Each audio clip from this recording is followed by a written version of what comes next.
देखिए, हमारा हेडिंग रहेगा उत्तर प्रदेश विशेष।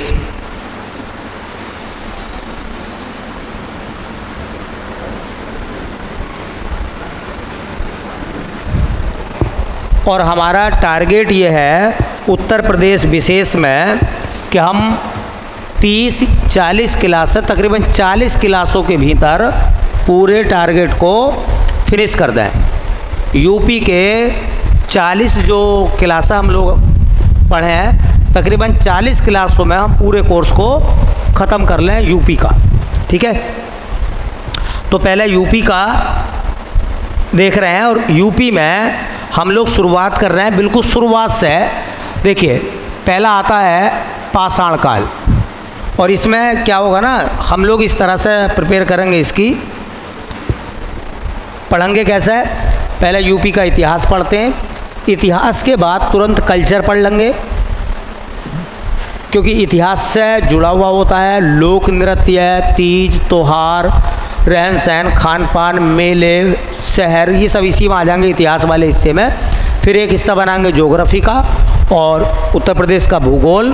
भूगोल में नदी है ना, कृषि, वन, पर्यावरण सब उसमें आ जाएगा।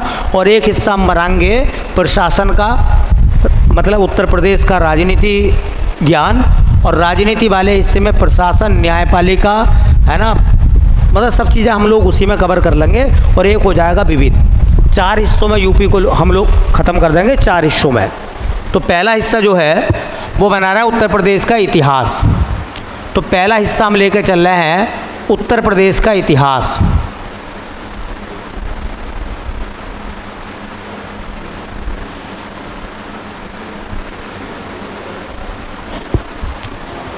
उत्तर प्रदेश का इतिहास। इतिहास के भी कई सारे हिस्से हैं, है ना, जैसे पाषाण काल है, सिंधु घाटी की सभ्यता है, वैदिक काल है, महाजनपद काल है, गुप्त काल है ना, मौर्य काल है। बड़ा सा हिस्सा है। हम बहुत लंबे हिसाब से इन चीज़ों को कवर करेंगे, ताकि एक सिस्टम में हमारी चीज़ें व्यवस्थित भी हो जाएं, और मतलब एग्ज़ाम में भी कोई चीज़ ना छूटे, और इतिहास ज़्यादा बड़ा भी ना हो जाए। ठीक है, तो इतिहास में पहला पार्ट है हमारा पाषाण काल।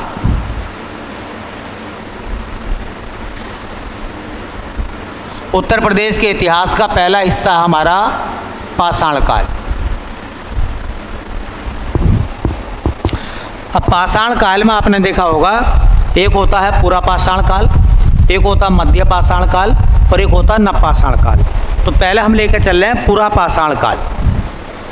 इसमें भी हमारा हेडिंग रहेगा उत्तर प्रदेश में पूरा पाषाण काल के स्थल। पूरा पाषाण काल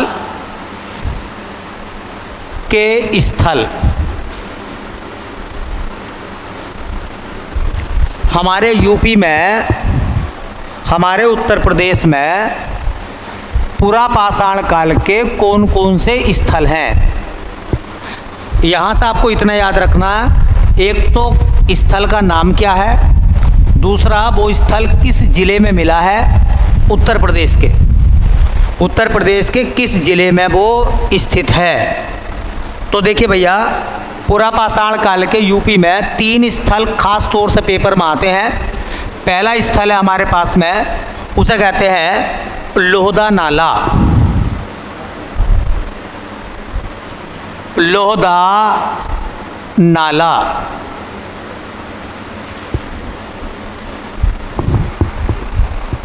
पूछ लेगा कि लोहदा नाला उत्तर प्रदेश का एक स्थल है, वो किस काल का है। तो किस काल का है? पूरा पाषाण काल का। पूरा पाषाण काल का स्थल है लोहदा नाला। तो बताइए लोहदा नाला किस काल का है? तो काल कौन सा हो जाएगा? काल हो जाएगा बेटा पूरा पाषाण काल।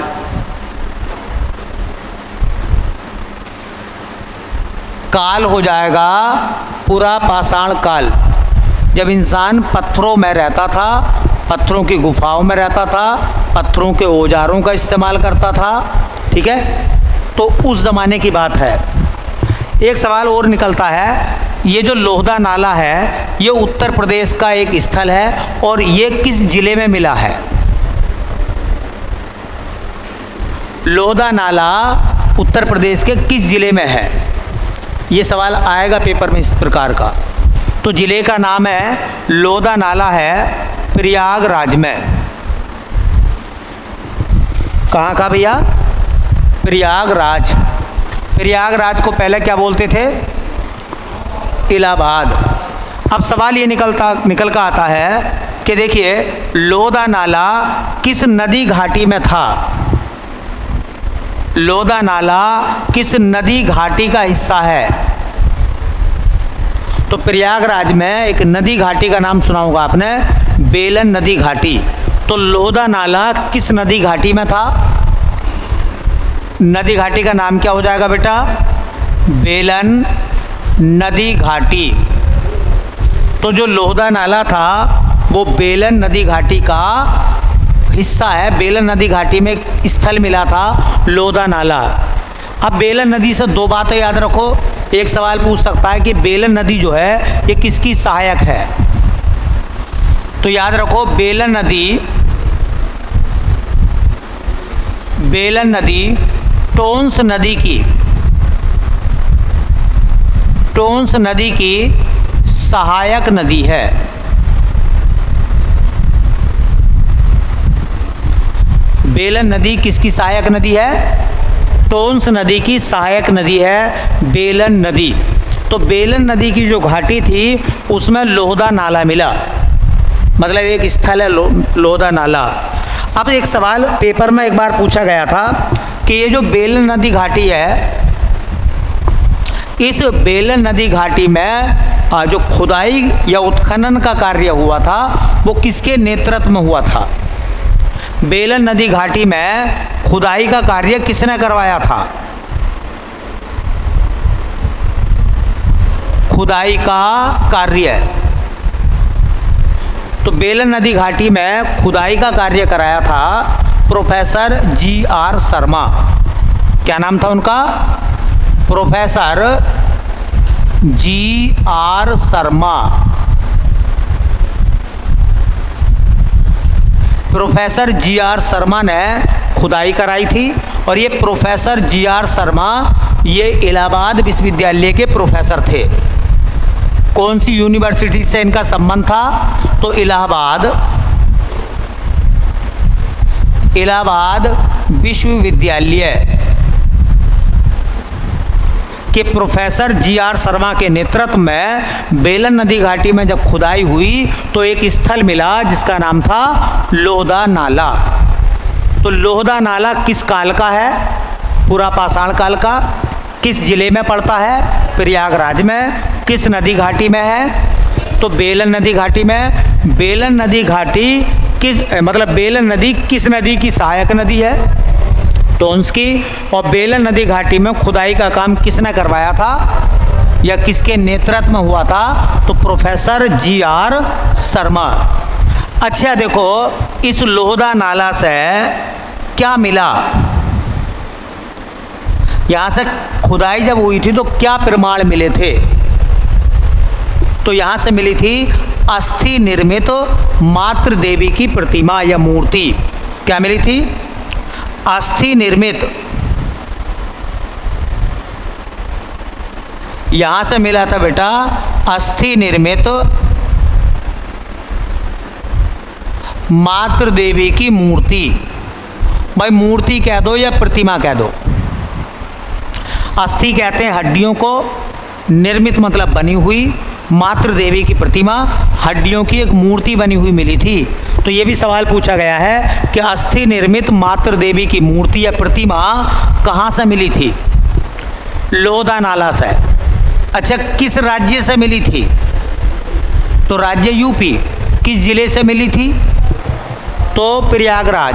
अच्छा किस नदी घाटी में मिली ये प्रतिमा? बेलन नदी घाटी में। अच्छा किस काल की है? पूरा पाषाण काल की। अच्छा एक सवाल ये है कि अब ये प्रतिमा कहाँ है? देखो जो खुदाई होती है ना और जो वहाँ से पुरानी चीज़ें मिलती हैं उन्हें म्यूज़ियम में रखा जाता है। कहाँ रखा जाता है? म्यूज़ियम में। तो इस प्रतिमा को अब कहाँ रखा गया है? कौशाम्बी संग्रहालय में। कौशाम्बी इलाहाबाद के पास ही है, ठीक है। तो इसे अब कहाँ रखा गया है इस प्रतिमा को भैया? अस्थि निर्मित मातृ देवी की मूर्ति को कहाँ रखा गया है? तो यह कौशाम्बी संग्रहालय में, कौशाम्बी संग्रहालय में रखी है। ये प्रतिमा मूर्ति कहाँ रखी है? कौशाम्बी संग्रहालय में। अब एक तो पुरा पाषाण काल का स्थल हो गया लोहदा नाला। पुरा पाषाण के दो स्थल और पूछे जाते हैं। तो एक स्थल आता बेटा, हाँ, उसे कहते हैं चकिया। चकिया कहाँ है? चंदौली, चंदौली में है। और एक स्थल यूपी में और है पुरा पाषाण काल का, जिसका नाम है सोनभद्र जिले में पड़ने वाला सिंगरौली। सिंगरौली कहाँ है? सोनभद्र जिले में। तो आपको पुरा पाषाण काल के बारे में इतना पढ़ना, इससे ज़्यादा नहीं पढ़ना। पुरा पाषाण काल के यूपी के मामले में सबसे ज़्यादा सवाल जो आते हैं वो आते हैं लोहदा नाला से। तो यूपी में पुरा पाषाण काल के साक्ष्य कहाँ कहाँ से मिले हैं? तो प्रयागराज से मिले बेटा, चंदौली से मिले हैं और सोनभद्र से मिले हैं। 3 जिलों से मिले हैं। उत्तर प्रदेश में पुरा पाषाण काल के साक्ष्य किन किन जिलों से मिले हैं? तो इलाहाबाद मतलब प्रयागराज, सोनभद्र और चंदौली। चंदौली में कौन सा स्थान है? बोलो, चकिया। और सोनभद्र में सिंगरौली और प्रयागराज में लोहदा नाला। इतनी बात पढ़नी है। इसके अलावा पुरा पाषाण काल में आपको कुछ नहीं पढ़ना। सवाल आएगा तो यहाँ से आएगा, ठीक है, नहीं आएगा तो नहीं आएगा। अब यही तो रही, इतना सा यूपी तो ना पढ़ेंगे, पूरा यूपी पढ़ेंगे। और ये 20 सवाल हमें पकड़ के छोड़ने हैं किसी भी हद तक। चलिए अब बात करते हैं पुरा पाषाण काल के बाद दौर आया मध्य पाषाण काल का। किसका? मध्य पाषाण काल। तो दूसरा पार्ट हमारे पास में हो जाएगा उत्तर प्रदेश में मध्य पाषाण काल। मध्य पाषाण काल के स्थल हमारे उत्तर प्रदेश में मध्य पाषाण काल के स्थल कौन कौन से हैं? हमारे उत्तर प्रदेश में मध्य पाषाण काल के कौन कौन से स्थल हैं?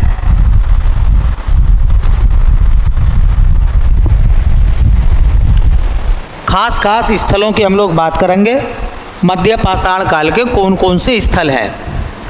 तो बेटा हमारे पास में एक स्थल आता है यूपी में हमारे, उसका नाम है महदहा। महदहा।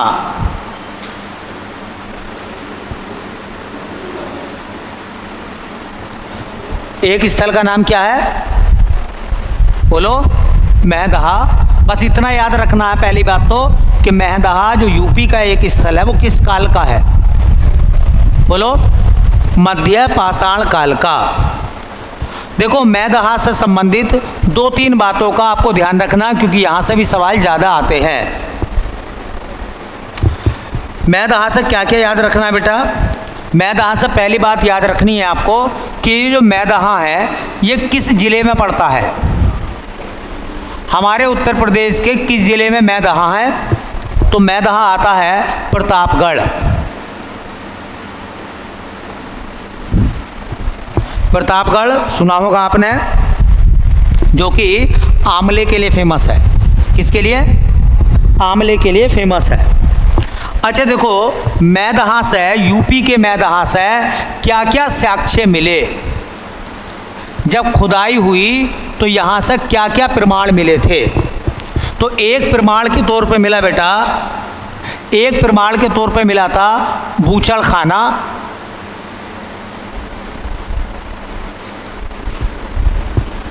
बूचड़ खाना मिला जहाँ पशुओं है ना का शिकार होता था। एक बूचड़ खाना मिला, बूचड़ खाने से तमाम हड्डियाँ मिली, हड्डियाँ जो मिली उन हड्डियों से उस इंसान ने क्या बनाया था, बोलो, आभूषण व औजार। तो हड्डी के आभूषण व उपकरण, भाई उपकरण कह दो बेटा या औजार कह दो, तो हड्डी के उपकरण या औजार मैदहा से मिले। और क्या मिला, आभूषण की बात करें तो भैया आभूषण में मिले मृग श्रृंग के छल्ले, मृग श्रृंग के छल्ले।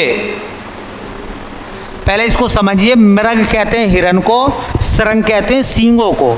हिरन के जो सींग थे उनके गोल गोल छल्ले मिले, इसका मतलब वो गोल गोल छल्ले जो थे वो आभूषण के रूप में इस्तेमाल होते थे। तो मृग श्रृंग के छल्ले कहाँ से मिले, बोलो, मैदहा से। और मैदहा से क्या मिला, मैदहा से मिला गर्त चूल्हे, गर्त मतलब गड्ढे वाले चूल्हे मिले हैं। और मैदहा से क्या मिला बेटा, और मैदहा से मिला है, आपको पता है एक कहते हैं सिलवट्टा,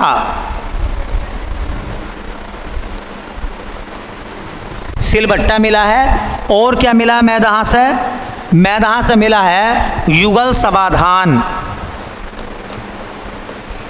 युगल कहते हैं जोड़े में, समाधान क्या होता है, जहाँ किसी व्यक्ति को जोड़े के रूप में दफनाया गया है, एक ही कब्र में दो लोगों को दफनाने का प्रमाण, उसे कहते हैं युगल समाधान। ठीक है, और इसमें आपको याद ये रखना है कि जो युगल समाधान मिले हैं इस काल के, उसकी एक खास बात यह है कि इसमें सिर जो है वो पश्चिम की तरफ है, ये याद रखना, पूछा जाता है। और जो पैर हैं जिसको दफन किया गया है उसके पैर पूरब की तरफ है। अब आपको क्या याद रखना, देखिए आपको याद रखना है कि मैदहा किस काल का स्थल है, तो किस काल का है, मध्य पाषाण काल का।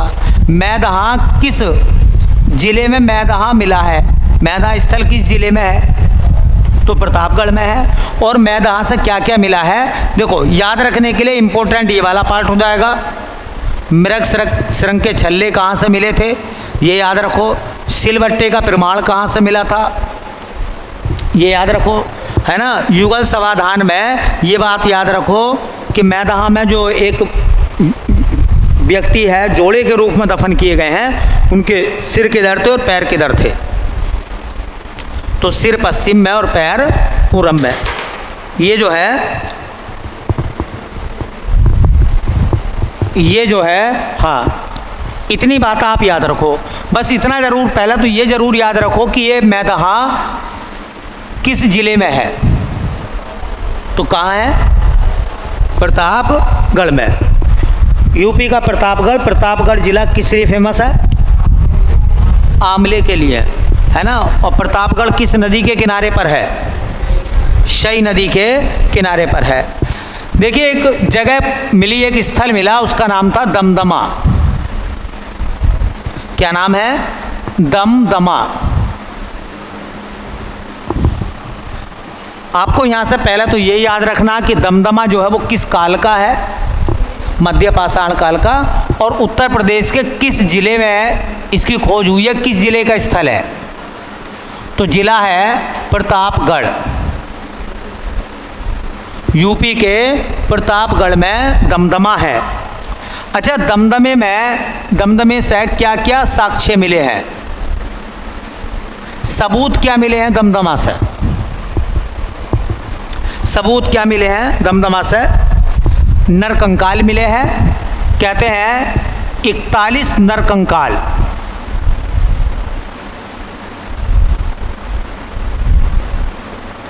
इकतालीस नरकंकाल मिले हैं और एक ही कब्र से 3 लोगों के कंकाल भी मिले हैं।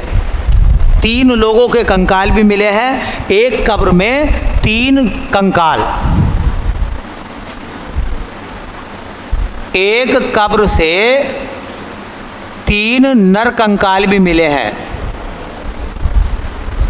3 नरकंकाल का मतलब समझ गए होंगे, इंसान 3 इंसान एक ही कब्र में दफनाए गए हैं।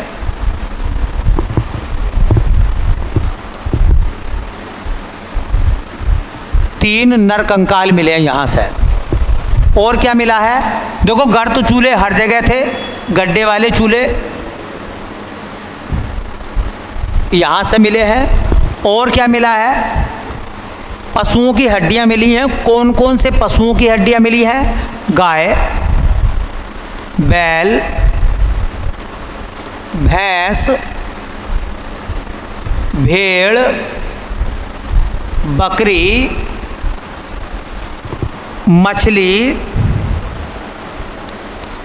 कछुआ, हाथी, बारहसिंगा, गैंडा आदि की हड्डी आदि की हड्डियां मिली है। इससे पता चल जाएगा कि ये जो लोग हैं इस दमदमे के या इस काल के, मध्य पाषाण काल के, वो इन जानवरों से परिचित हैं। बताइए, मध्य पाषाण काल के लोग जो यूपी में रहते थे वो बारहसिंगा से परिचित थे या नहीं थे? बोलो। मृग रंग के छल्ले, बारहसिंगा हिरण की तो एक प्रजाति है, क्या वो कछुआ से परिचित थे या नहीं थे? बोलो। परिचित थे। मेन सवाल, इम्पोर्टेंट जो क्वेश्चन है वो यही है कि दमदमा किस काल का है और वो यूपी में उसके प्रमाण कहाँ से मिले हैं? बोलो, कहाँ से मिले हैं? देखिए, इसी प्रकार से एक स्थल मिलेगा, उसका नाम है सराय नाहर। एक स्थल है सराय नाहर। बस आपको ये याद रखना है कि जो सराय नाहर है वो किस ज़िले में है। तो ज़िला है हमारा प्रतापगढ़। उत्तर प्रदेश का प्रतापगढ़। यहाँ से क्या क्या मिला है? सराय नाहर से क्या क्या साक्ष्य मिले हैं? तुम्हें जिला अच्छे से याद रखना पड़ेगा। क्या क्या मिला है? 8 गर्त चूल्हे मिले हैं,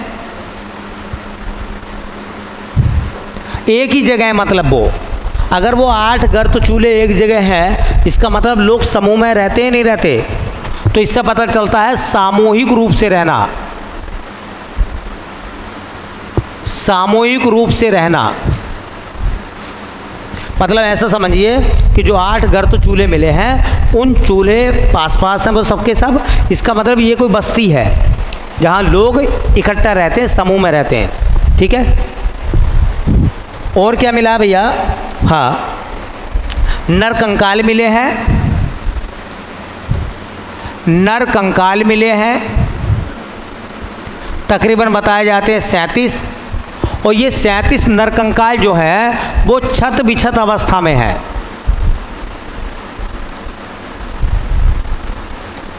छत बिछत अवस्था, पता है इसका मतलब क्या है? मतलब कोई इधर पड़ा, कोई उधर पड़ा, कोई उधर पड़ा है। तो इससे आइडिया लगाया जा सकता है कि अगर ये इधर उधर बिखरे हुए नरकंकाल मिले हैं तो जैसे किसी ने आकर इन पर हमला करा है और लुटेरे इन्हें मार कर चले गए हैं। तो कोई उधर गिरा, कोई उधर गिरा, इस तरीके से। इसका मतलब इनके ऊपर हमला हुआ है, इससे ही पता चलता है। ठीक है। ऐसे ही और साक्ष्य के रूप में क्या मिला भैया? ये बात आप अच्छे से नोट कर लें। गर्त चूल्हे मिले हैं, गर्त चूल्हों के पास में अधजली हड्डी है। अगर हड्डी आधी जली हुई है आधी नहीं जली हुई है, इसका मतलब वो लोग मांस को भून के खाते थे। बोलो, इसका मतलब नवपाषाण काल से पहले मध्य पाषाण काल में आग वगैरह का सब परिचित थे, मांस भून के खाने के प्रमाण है। देखिए, सराय नाहर की एक बात याद रखें, सराय नाहर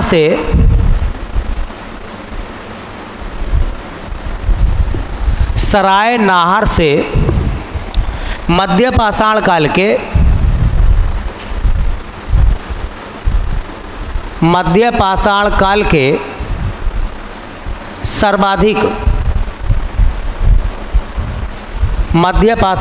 के सर्वाधिक साक्ष्य मिले हैं। एक बात तो ये नोट डाउन कर लो, पेपर में आने लायक है। उत्तर प्रदेश के किस स्थल से मध्य पाषाण काल के सबसे ज़्यादा साक्ष्य मिले हैं? तो क्या आंसर बताओगे? दमदमा, मैदहा, कोल्डीबा या सराय नाहर?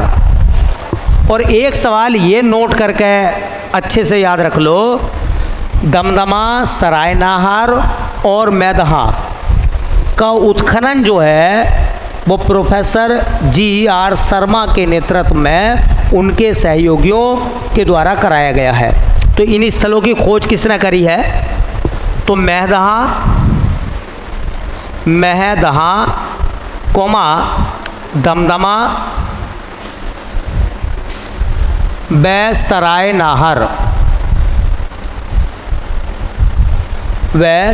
नाहर के उत्खनन का कार्य है। उत्खनन कहते हैं खुदाई। उत्खनन का कार्य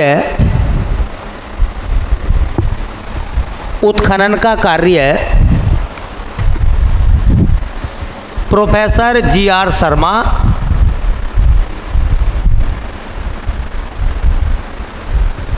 व उनके सहयोगियों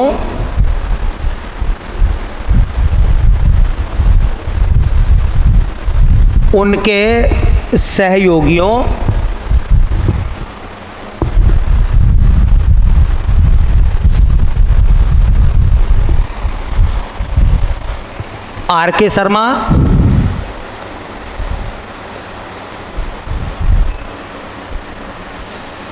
व BD मिश्र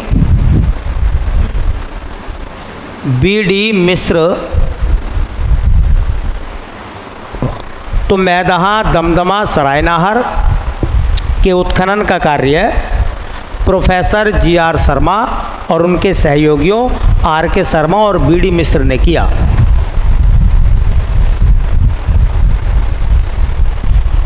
BD मिश्र ने किया। तो मध्य पाषाण काल के 3 स्थल तो ये हो गए, मैदहा, दमदमा और सराय नाहर। एक स्थल और चौपानी मांडू है और लेखिया है। ठीक है, 2 स्थल और हैं उत्तर प्रदेश में जो काम के हैं, जो पूछा जाएगा जहाँ से सवाल। तो एक स्थल आता है हमारे उत्तर प्रदेश में मध्य पाषाण काल का, उसका नाम आता है बेटा, हाँ, चौपानी मांडो। चौपानी मांडो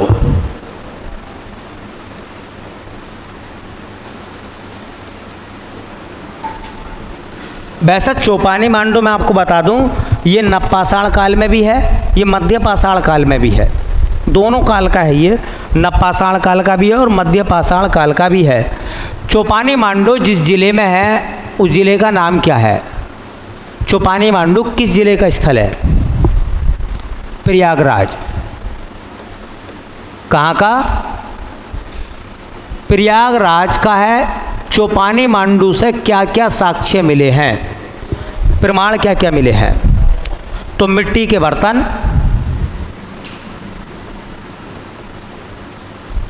मिट्टी के बर्तन, और वो भी प्राचीनतम, बहुत पुराने हैं। एक होता प्राचीन और एक होता प्राचीनतम। सबसे पुराने मिट्टी के बर्तन कहाँ से मिले? चौपानी मांडो से, प्रयागराज के। इसे कहते हैं मृद भांड, मिट्टी के बर्तनों को मृद भांड भी कहते हैं। ठीक है, और क्या मिला है, एक झोंपड़ी, और झोंपड़ी जो मिली है ना उसका जो आकार है वो मधुमक्खी के छत्ते के समान। इसका आकार कैसा है, मधुमक्खी के छत्ते के समान।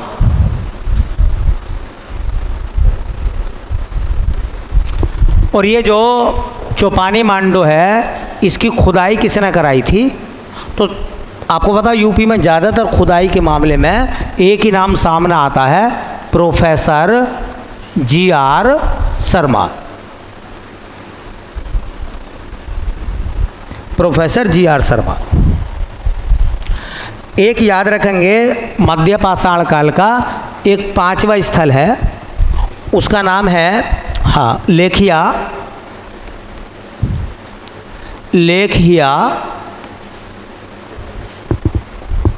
लेखिया जो है यूपी में किस ज़िले में पड़ता, तो ज़िले का नाम है बेटा मिर्ज़ापुर। और इससे एक ही चीज़ आपको नोट करनी है, एक ही याद रखनी पेपर के मामले में, वो बात बेटा आपको ये याद रखनी है कि सबसे ज़्यादा नरकंकाल कहाँ से प्राप्त हुए हैं, तो लेखिया से, है ना। यूपी में सबसे ज़्यादा नरकंकाल कहाँ से मिले हैं, लेखिया से, है ना। तो यहाँ से सर्वाधिक नरकंकाल प्राप्त हुए हैं।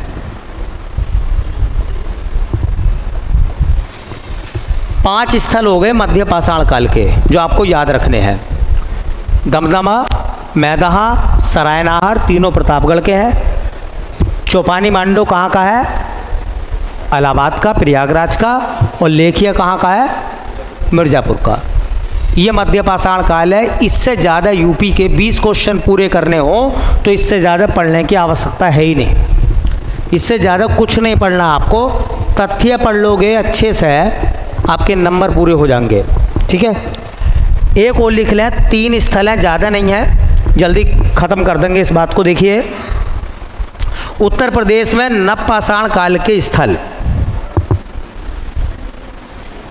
उत्तर प्रदेश में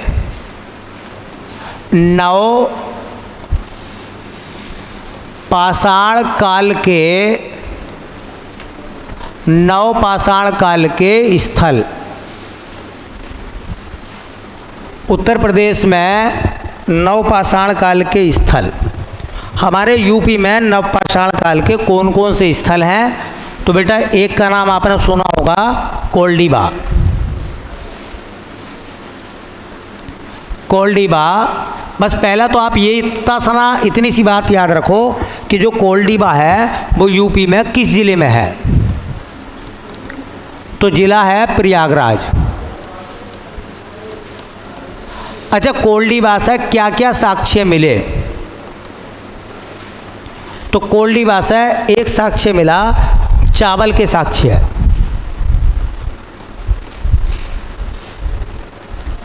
वैसे ये कहा जाता था कि यूपी में कृषि का सबसे प्राचीनतम साक्ष्य कोल्डिबा से मिला, लेकिन कोल्डिबा से भी ज़्यादा अब लहुरा देव है। ठीक है, ऐसी देखो, घोड़े की हड्डी यूपी में कहाँ से मिली, कोल्डिबा से। 2 बातें बस। यूपी का एक स्थल और है, उसका नाम है महगढ़ा या महागढ़ा। बस याद रखो, महागढ़ा यूपी में कहाँ है, तो ज़िले का नाम है प्रयागराज। नवपाषाण काल का स्थल है। और यहाँ से क्या क्या साक्ष्य मिले, तो साक्ष्य 2 लिखवाऊंगा मैं। एक तो गौशाला के प्रमाण मिले, और एक याद रखना है धान व जौ के साक्ष्य है। धान व जौ के साक्ष्य है।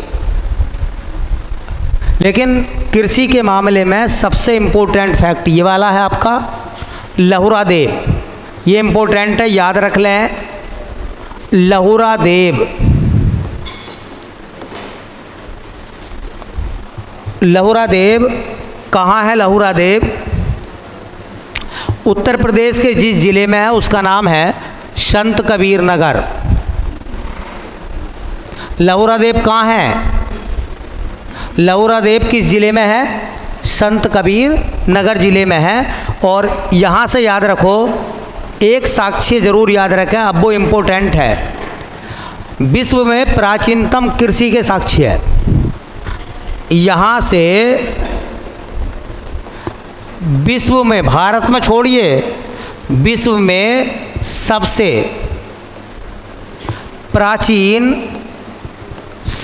प्राचीनतम कृषि में भी क्या? चावल के साक्ष्य है।